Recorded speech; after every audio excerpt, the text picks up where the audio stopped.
noite. Está no ar o programa Paixão em Três Cores, que está no ar graças a nossos apoios culturais. Ao Café Calde, o melhor cafezinho expresso da cidade. Ele fica ali na rua Gonçalves Chaves, 659, na Galeria Antunes Maciel, loja 7. Com horários de segunda a sexta, das 7 da manhã às 7h30 da noite. E aos sábados, das 8 às 11 horas. Com atendimento com a teleentrega ao redor, o 3028-7177. Também temos a CC Corretora de Seguros.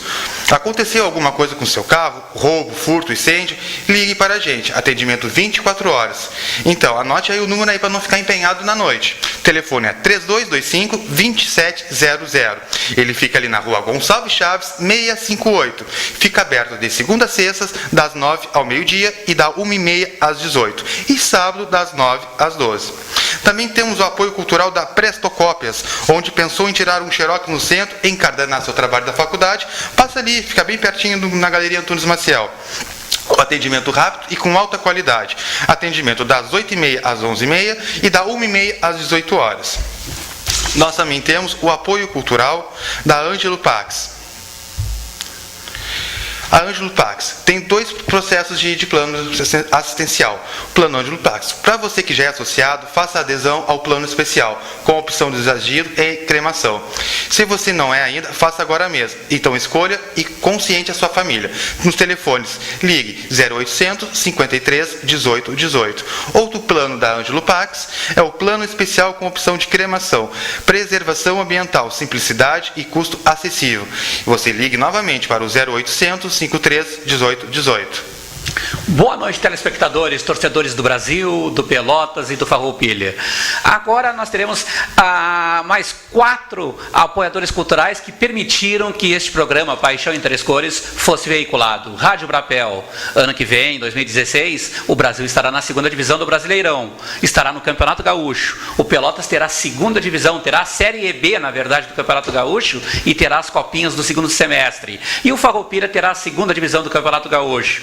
Mas o que nos interessa aqui é a Rádio Brapel. A dupla Brapel terá os seus jogos transmitidos online pelo site www.radiobrapel.com.br. A Rádio Brapel fica localizada na rua Senador Mendonça, 301, sala 108, telefone 3027-2366.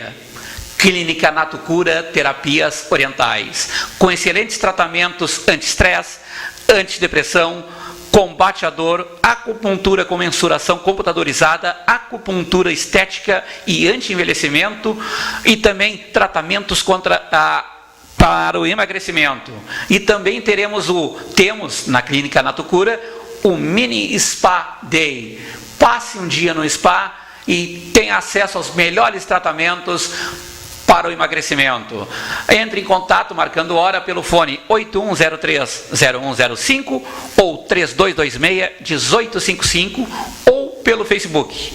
Nanda Gás, faltou gás, ligue para a Nanda Gás. Não fique sem gás. Atendimento rápido e seguro. Com atendimento na rua Epitácio Pessoa, 624. Horários de segunda a sábado, das 8 às 21 horas.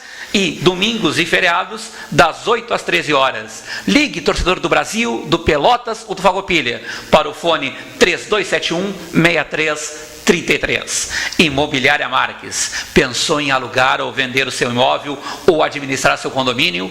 Passe na Imobiliária Marques. Atendimento diferenciado aos seus clientes. Rua Gonçalves Chaves, 656. Com atendimento de segunda a sexta, das 8h15 da manhã ao meio-dia e das 13h30 às 18h30. Ou pelo fone 3225-8455. Hoje o Paixão em Três Cores vai trazer o gerente executivo do Grêmio Esportivo Brasil, o Armando Necessares. Aconteceu um probleminha no trânsito, ele já está chegando aqui nos nossos estúdios. Enquanto isso, eles vamos falando o que aconteceu nas eleições do Esporte Clube Pelotas, porque nesta quinta-feira, essa última quarta-feira, foi confirmado o retorno de Flávio Luiz Gaston à presidência do Esporte Clube Pelotas para comandar o ano de 2016 e 2017. 12 anos após Gastou volta a comandar os destinos do Lobo. E tendo nisso, né, Luiz, o principal objetivo dele, do Pelotas, retornando à presidência do clube após 12 anos, é voltar ao convívio dos grandes, né? Não tem outra alternativa para o Pelotas que não fazer um time qualificado, com qualidade, né, para poder retornar o Gauchão 2016. Com certeza, a missão do senhor, do Dr. Flávio Luiz Gaston, será bastante difícil, porque houve um grande atraso no processo eleitoral do Pelotas. Se eu não me engano, foram 4 reuniões, nas quais apenas na 4ª reunião o Gaston aceitou assumir a presidência do Pelotas. Ele vai ser assessorado pelo Roberto La Rosa e pelo Gilmar Schneider. Creio que é uma boa equipe, sem falar, além desse triunvirato, desse grupo de 3 pessoas que dividirão o cargo presidente, Flávio Luiz Gaston e os 2 vice-presidentes, teremos Luiz Antônio de Mello Aleixo, outra figura histórica do Pelotas, num tipo de conselho administrativo que estará assessorando a presidência e a vice-presidência. O Pelotas precisa começar para ontem o seu trabalho. Como eu disse no programa anterior, o campeonato da 2ª divisão do Rio Grande do Sul, Série B, na verdade, eles chamam de Série B da 1ª divisão, mas é uma 2ª divisão, é um campeonato muito parelho. Se o nível técnico deixa a desejar, e deixa, tá? A questão da briga, o jogo guerreado, tu precisa ter um plantel forte, que mescle juventude e experiência. Sim. Com certeza, né? O Pelotas está, digamos, com as tradições que o Pelotas tem, o Pelotas não pode ficar nesses altos e baixos. O ano sobe, aí depois 2 anos cai.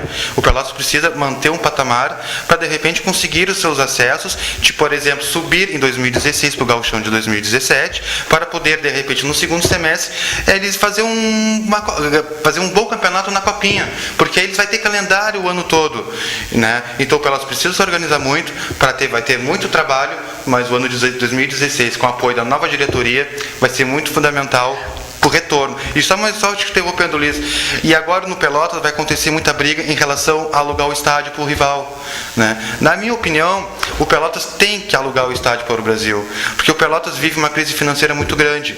Então, vamos esquecer a rivalidade, não interessa se é o Brasil, se fosse qualquer outro time da cidade, temos que colocar dinheiro nos cofres, pois tendo dinheiro nos cofres, temos investimentos e podemos fazer um time competitivo.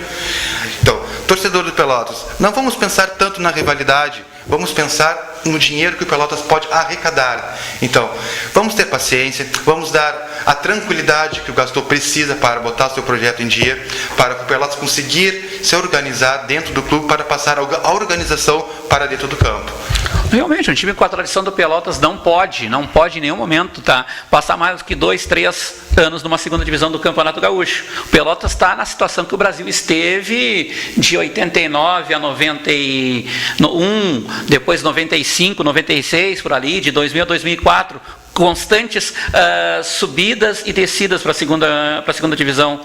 O Pelotas precisa sair desse anda um degrau, baixa 2, sobe 2, cai 3. Não, o Pelotas tem que estar no convívio dos grandes times do Rio Grande do Sul.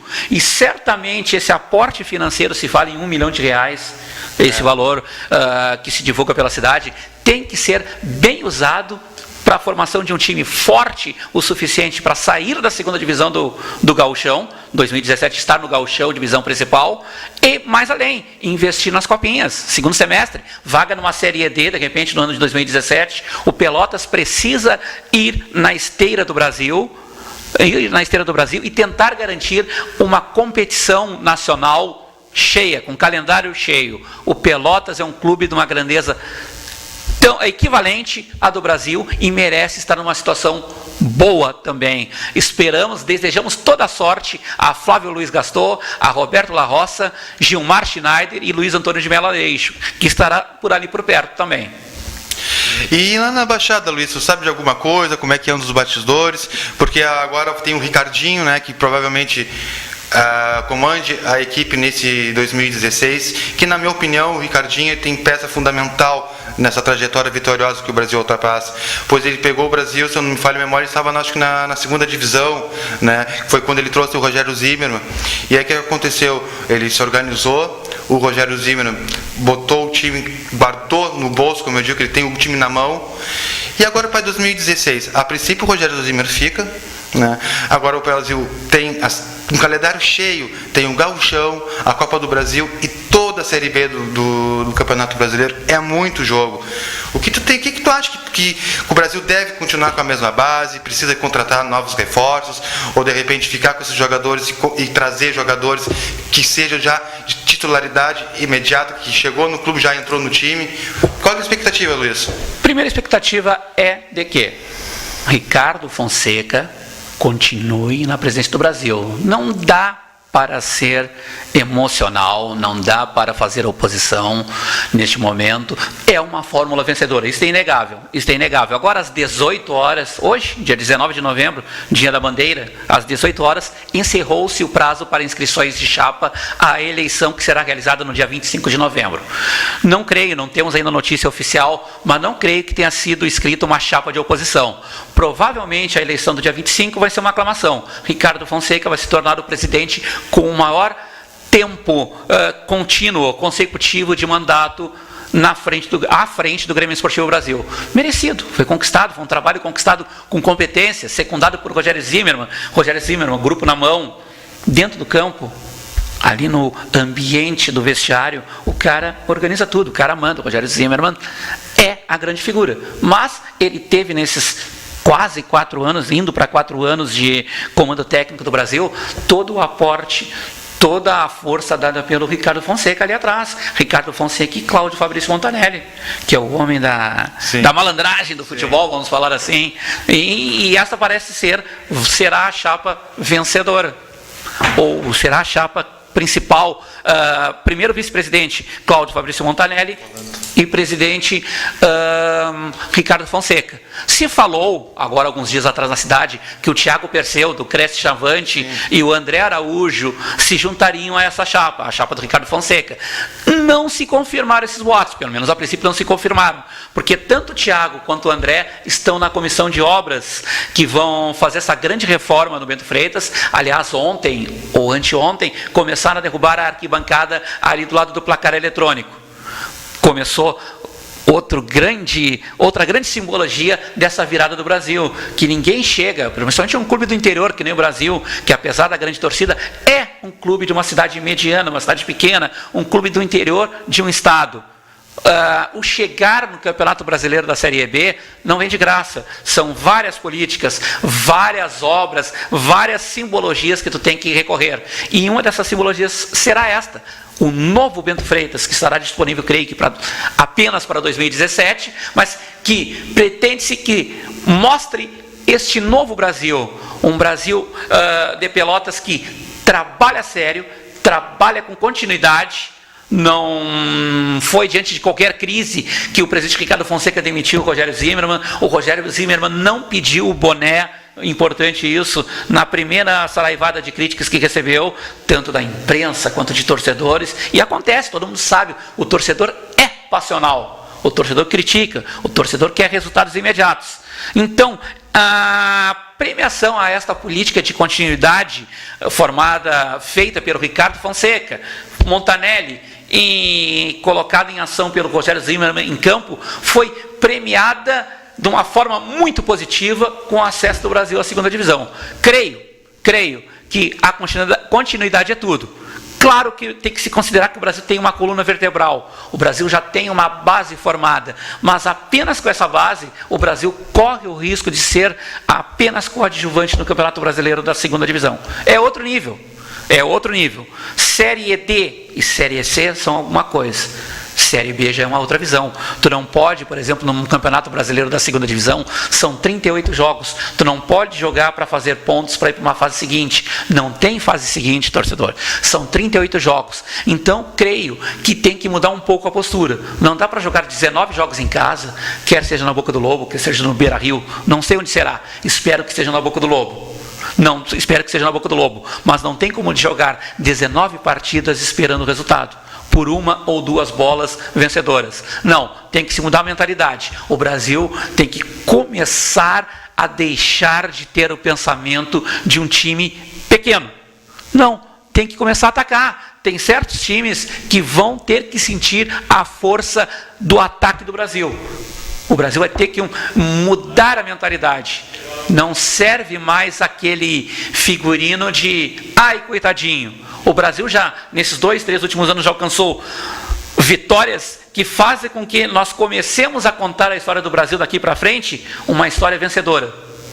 Então o Brasil tem que mudar essa mentalidade. Para mim, a continuidade tem que vir agora, tem que ser seguida por esta mudança de mentalidade. Aproveitar essa coluna vertebral, essa base que se formou da Série C e reforçá-la. Tanto com jogadores experimentados, o famoso jogador que tem a lama na bota, que já jogou primeira divisão de brasileiro, que já esteve no exterior, o cara que é matreiro, tem toda a manha do futebol, tem que juntar novos valores. Categoria de base, gente, categoria de base é tudo. Tem que ter alguns guris, gente identificada com o futebol da cidade. E, claro, aproveitar esse pessoal que começou lá em 2012. Se eu não me engano, o Washington começou lá em 2012. Perderam a final da Hélio Dourado para o Juventude. Tá? Esses caras que aprenderam apanharam bastante no início, mas aprenderam a vencer. Sim. Então, para mim, o Brasil vai ter que começar 2016 com uma mescla de experiência de forasteiros, mas não forasteiro que vem aqui para ganhar dinheiro. A experiência desses caras que aprenderam nesses 3 anos e alguma juventude. Sim, Luiz, agora eu recebi um contato aqui pela nossa página do Facebook, o Rafael, lá da zona do Porto. Ele é torcedor chavante, fanático, e diz que quer jogar na Boca do Lobo para debochar do Pelotas, Luiz. Então essa história de alugar já está virando tipo deboche entre as torcidas. Eles têm que parar. Eu acho que o torcedor do Brasil tem que pensar assim: bom, não temos estádio no momento, mas estamos numa Série B de brasileiro. Então não vamos pensar se eu vou jogar no estádio do Pelotas, se eu vou jogar no estádio do Farroupilha. Tem que jogar na cidade, com apoio do torcedor, é muito importante. O Brasil jogou uns jogos agora na Boca do Lobo, sem pilotado. O Brasil fez uma grande campanha no Gauchão e ganhou muitos jogos na Boca do Lobo. Então o torcedor, pare com essa frescura, com essa pescura de dizer: vou jogar lá na tua casa, que vocês não têm time e nós temos casa. Temos sim, o Pelotas tem a sua casa e o Brasil vai ter essa nova baixada que vai ficar muito bonito. Mas, Luiz, enquanto deu esse problema hoje com o nosso convidado, o Armando de Cessardes, gerente executivo do Brasil, um histórico do nosso entrevistado. O Armando de Cessardes começou em 2000 a atuar no futebol. Na verdade, antes um pouquinho, mas futebol profissional, adulto, vamos falar assim, foi no ano de 2000. Anteriormente, em 93, 94 e 95, ele tinha sido coordenador das categorias de base do Internacional de Porto Alegre. Rogério Zimmermann esteve no Grêmio, é meio que um berçário, um formador de estágio, digamos. Um estágio. Muito feliz, Rafael, um estágio de técnicos que atuam aí pelo Rio Grande do Sul. Depois, em 2000, ele começou no Rio Grandense de Santa Maria, teve no São Luís de Juí, no Internacional de Santa Maria em 2005, no Esportivo de Bento Gonçalves. Fora do estado, ele treinou o Brusque de Santa Catarina, o Ferroviário do Ceará, a Ubra Ji-Paraná de Rondônia, onde ele foi campeão rondoniense em 2008, mas o seu trabalho mais importante aconteceu em Canoas. Ubra, Universidade Luterana do Brasil, no momento em que a Ubra teve um time de futebol que chegou a ser vice-campeão gaúcho em 2004. Em 2004, quando perdeu a decisão, que foi em jogo único, no Complexo Esportivo da Ubra, lá em Canoas, a Ubra tinha a melhor campanha que o Internacional. Mas o Inter, começando a formar aquele time que acabaria campeão da Libertadores em 2006, era o começo do trabalho, o Inter suplantou a Ubra 2-1, o Alex Martins, sim, grande zagueiro do Brasil, aqui de Pelotas, que também teve passagem pelo Farroupilha. O Alex Martins era um dos destaques daquele time da Ubra, que na semifinal, também em jogo único, bateu o Grêmio por 3-1. 3-1, inapelavelmente. O Armando de Cessardes comandou o projeto de futebol da Ubra de 2001 a 2006 e foi o técnico de futebol da Ubra entre 2002 e 2005. Ele tirou a Ubra da segunda divisão do Campeonato Gaúcho e colocou a Ubra na primeira divisão entre os 4 melhores times do estado do Rio Grande do Sul no ano de 2004. Um profissional bem competente, também esteve em 2009 aqui no Brasil, ele estava no ônibus naquela grande tragédia que vitimou Cláudio Milar, Regis, Giovanni Guimarães. Ele sobreviveu, ele passou 10 meses usando um colar cervical e meio que nesse período que ele passou convalescendo, se recuperando dos hematomas, dos ferimentos sofridos no acidente, ele meio que deu uma guinada na sua carreira. Deixou de ser técnico, ou deixou um pouco de lado o métier de técnico e passou a se dedicar ao que ele fez lá atrás, nas categorias de base do Inter.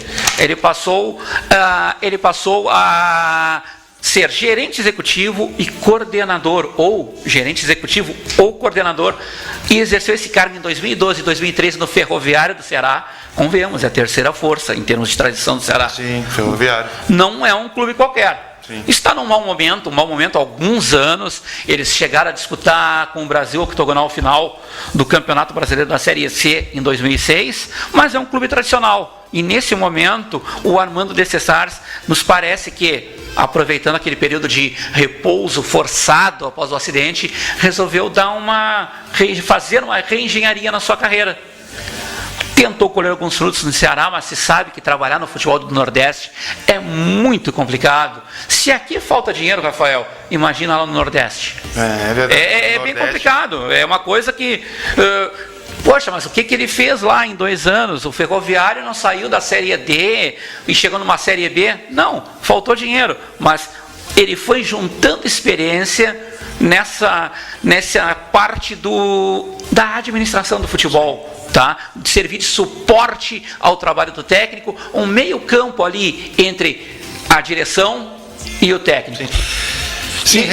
Só para completar, em 2014 e 2015, ele foi gerente executivo e coordenador das categorias de base do Criciúma. Criciúma, segunda divisão do Campeonato Brasileiro. Ou seja, a contratação dele se justificou por isso. Ele já é um homem, ele já é um profissional que tem essa visão do que é um Campeonato Brasileiro da segunda divisão.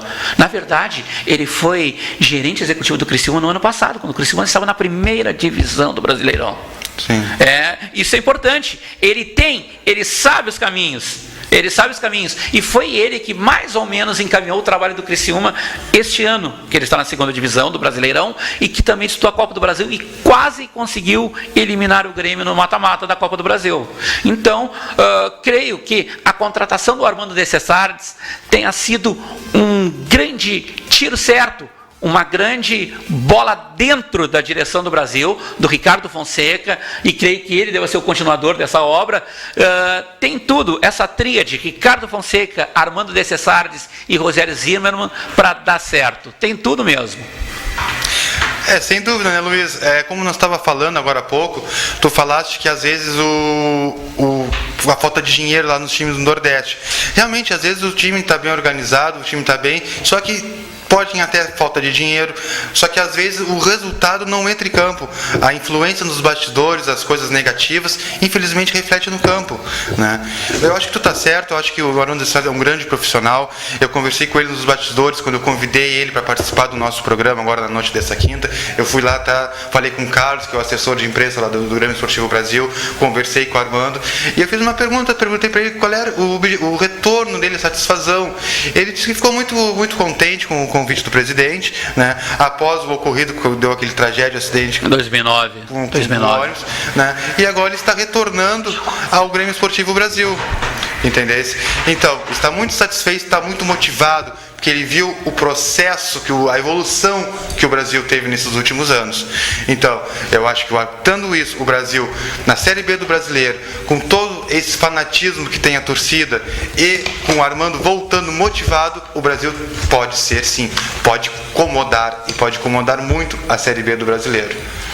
Sem dúvida, é o que nós esperamos. Nós, enquanto profissionais do jornalismo esportivo, vamos nos considerar já profissionais do jornalismo esportivo, os torcedores esperam, todos os setores envolvidos com futebol na cidade de Pelotas esperam esse sucesso. Armando de Cessares, com certeza, é o homem indicado, um dos poucos homens indicados que conhece o caminho das pedras, que sabe como se portar nesse ambiente da primeira divisão, da segunda divisão do Campeonato Brasileiro. Ele é um homem tarimbado, pode ocorrer sim, e dar liga, essa santíssima trindade, vamos falar assim, Ricardo Fonseca, Rogério Zimmermann e Armando de Cessares, essa santíssima trindade pode dar liga, pode dar certo e pode trazer muitas alegrias ao Brasil. Eu vejo, primeiro grande objetivo do Brasil, tenho certeza, tenho convicção, não se deve mirar em chegar na primeira divisão imediatamente. O Brasil ainda não tem cacife, não tem estrutura, não tem aquele aporte financeiro para aguentar um campeonato de primeira divisão do Brasil. O que eu Se eu fosse o Ricardo Fonseca, ou fosse o Armando de Cessares, ou fosse o Rogério Zimmermann, eu planejaria no sentido de que o Brasil seja pelo menos meio de tabela, permanência na segunda divisão, alguns anos na segunda divisão, usando o exemplo do Avaí. O Avaí, que ontem ganhou do Joinville por 2-1 no Campeonato Brasileiro, e eu vi os gols aí esporadicamente nos canais de esporte. O Avaí ficou 10 anos consecutivos na segunda divisão. Teve em alguns anos ameaçado de cair, mas se safava do rebaixamento.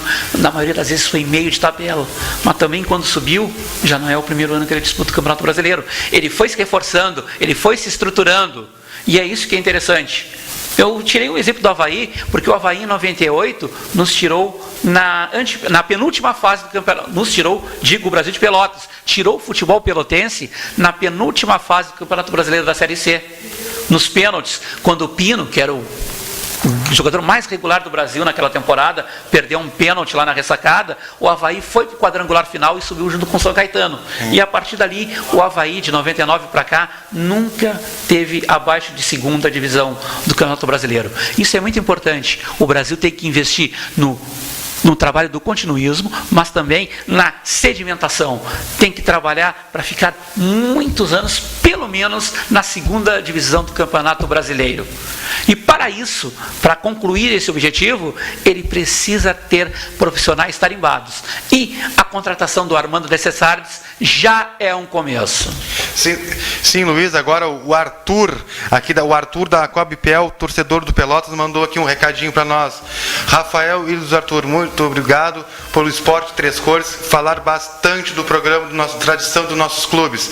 E falando que ele é torcedor do Pelotas, está dizendo que concorda conosco que o Pelotas tem que alugar o estádio para o Chavante, para poder colocar o dinheiro em campo. Não essa história de pagar dívidas, e sim investir no campus. Então, Arthur, muito obrigado em nome do Paixão Três Cores por prestigiar nosso programa, assim como os outros nossos telespectadores que nos apoiam, nossos apoios culturais. Infelizmente aconteceu um problema com o nosso convidado Armando de Cessares, problema no trânsito, que ele não pôde chegar. O convidado está aí, faz 15 minutos. E tentaremos manter isso no próximo programa. Alguma palavrinha final, Luiz? Só a mensagem daqui da torcedora do Pelotas, Ana Paula, moradora do bairro Dunas. Ela espera que o Pelotas tenha um ano muito positivo, tem um ano bastante positivo para 2016 e deseja muita sorte para Flávio Luiz Gaston e toda a sua equipe. Ok, Luiz, então voltamos na próxima quinta-feira, no mesmo horário, às 9h30 da noite, e traremos um convidado para debater o futebol pelotense. Uma boa noite e até a próxima quinta. Quanto mais tento fugir, eu me aproximo mais. Não tem mais jeito, já se foi, razão ficou pra trás. Eu já não sigo meus instintos, medo de sofrer.